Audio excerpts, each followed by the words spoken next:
വയനാടുണ്ടായ ദുരന്തത്തെക്കുറിച്ച് നമുക്ക് എല്ലാവർക്കും അറിയാം. അവിടെ എല്ലാം നഷ്ടപ്പെട്ട ജനങ്ങളെ സഹായിക്കുന്നതിനായി DYFI ഒരുങ്ങുകയാണ്. നമ്മുടെ നാട്ടിനകത്തെ പഴയ സാധനങ്ങളൊക്കെ പെറുക്കിയെടുത്തുകൊണ്ട് അത് വിറ്റ് കിട്ടുന്ന പണം ഉപയോഗിച്ച് എല്ലാം നഷ്ടപ്പെട്ട വയനാട്ടിലെ ജനതയെ കൈപിടിച്ചുയർത്തുന്നതിനും അവിടെയുള്ള പാവപ്പെട്ട ജനങ്ങൾക്കായി വീട് വെച്ച് നൽകുന്നതിനുമായി നമ്മളൊരു ഉദ്യമത്തിലേക്ക് കടക്കുകയാണ്. നമ്മുടെ പ്രദേശത്തിനകത്തെ എല്ലാ വീടുകളിലും ചെന്ന് അവിടെ ഒഴിവാക്കിയിട്ടുള്ള സാധനങ്ങളൊക്കെ പെറുക്കിയെടുത്തുകൊണ്ട് നമ്മൾ കൊടുത്ത് അതിൻ്റെ പണം സ്വരൂപിച്ച് നമ്മുടെ മേഖലാ കമ്മിറ്റിയെ ഏൽപ്പിക്കുകയും അവിടുന്ന് എല്ലാ യൂണിറ്റും കളക്ട് ചെയ്ത പണം ഉപയോഗിച്ചുകൊണ്ട് വയനാടിനകത്ത് വീടുകൾ നിർമ്മിച്ചു കൊടുക്കാൻ ആവശ്യമായിട്ടുള്ള പ്രവർത്തനമാണ് DYFI ഏറ്റെടുത്തിട്ടുള്ളത്. നിലവിൽ DYFI IT യൂണിറ്റിൻ്റെ നേതൃത്വത്തിലാണ് ഈ ഒരു പ്രവർത്തനം നടക്കുന്നത്. നമ്മുടെ DYFIയുടെ മേഖലാ ട്രഷറായിട്ടുള്ള വത്സൻ, അതുപോലെ തന്നെ ഷാജിയാട്ടൻ, ആക്രിയ എടുക്കാൻ വന്നിട്ടുള്ള ജീവനക്കാർ, അതുപോലെ തന്നെ മേഖലാ പ്രസിഡന്റ് സിദ്ധു ഇവിടെയുണ്ട്. സിദ്ധു, ഈ അവസരത്തിൽ നിങ്ങൾക്ക് എന്താണ് പറയാനുള്ളത്?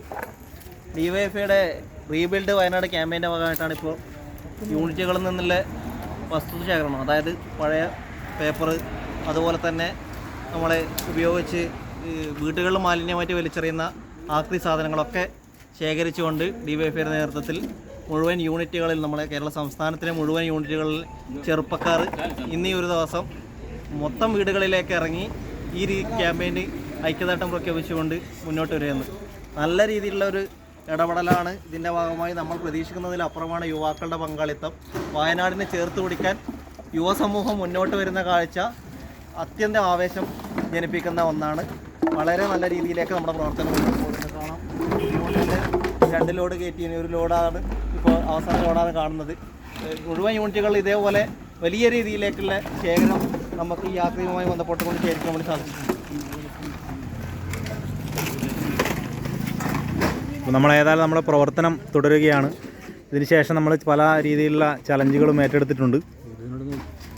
അപ്പോൾ അതുപോലെ തന്നെ നമ്മളെ മേഖലാ സെക്രട്ടറി സഖാവ് യദു ഇവിടെയുണ്ട്. ഈ ഒരു പ്രവർത്തനം ബന്ധപ്പെട്ടുകൊണ്ട് സഖാവ്, എന്താണ് നിങ്ങളുടെ അഭിപ്രായം?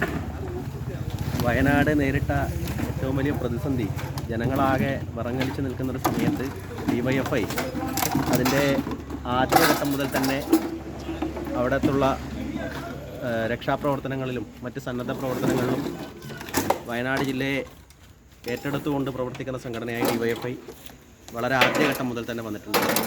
അതിൻ്റെ 2ാം ഘട്ട പ്രവർത്തനം എന്ന നിലക്കാണ് ഇന്ന് DYFIയുടെ സംസ്ഥാന കമ്മിറ്റിയുടെ ആഹ്വാനപ്രകാരം സംസ്ഥാനത്തിലെ 10,000-കണക്കിന് വരുന്ന യൂണിറ്റുകളിൽ ഇത്തരത്തിലൊരു ആക്രി ശേഖരിച്ചുകൊണ്ടും അതുപോലെ തന്നെ പത്ര ശേഖരണവും അങ്ങനെ എന്തൊക്കെ ചാലഞ്ചുകൾ ഏറ്റെടുത്തുകൊണ്ട് വയനാടിനെ റീബിൽഡ് ചെയ്യുക, റീബിൽഡ് വയനാട് എന്ന ക്യാമ്പയിൻ ഏറ്റെടുത്തിട്ടുള്ളത്.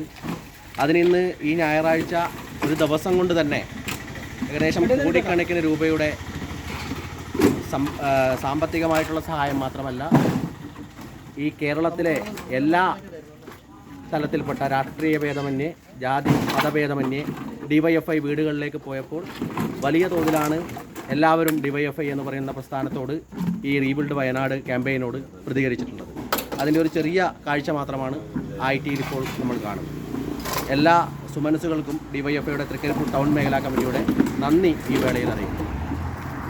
അപ്പോൾ നമ്മുടെ പ്രവർത്തനം തുടരുകയാണ്. അടുത്ത ഞായറാഴ്ച നമ്മൾ ഇതുമായി ബന്ധപ്പെട്ടുകൊണ്ട് ബിരിയാണി ചലഞ്ചും തുടങ്ങി പല കാര്യങ്ങളും ചെയ്തുകൊണ്ട് വയനാടിനെ സഹായിക്കുന്നതിന് വേണ്ടി നമ്മളാൽ കഴിയുന്ന എല്ലാ രീതിയിലുള്ള സഹായവും അവിടെ വയനാടിനെ താങ്ങി നിർത്താൻ, അവരുടെ ഒപ്പം നിൽക്കാനും അവരുടെ വീടുകൾ പണിയുവാൻ വേണ്ടി DYFI എന്നും കർമ്മനിരതരായി ഉണ്ടാവുമെന്നാണ് ഈ ഒരു അവസരത്തിൽ എല്ലാവരോടും പറയാനുള്ളത്.